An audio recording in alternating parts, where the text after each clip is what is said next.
Tahu tak kenapa jerawat hormon susah sangat hilang? Semua ini disebabkan satu hormon nakal yang kita panggil DHT.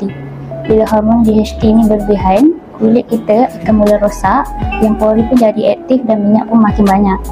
Tapi jangan risau, hari ini saya nak kongsikan 3 bahan penting yang boleh kurangkan jerawat hormon.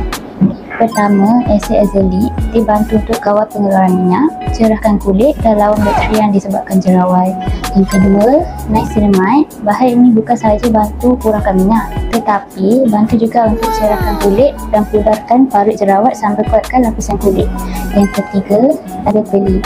Bahan ini sangat power sebab bantu kecilkan kelenjar minyak dan kurangkan jerawat dari punca. Kalau amalkan produk yang betul dengan bahan-bahan ini, kulit akan nampak lebih bersih, halus, berseri tanpa jerawat hormon.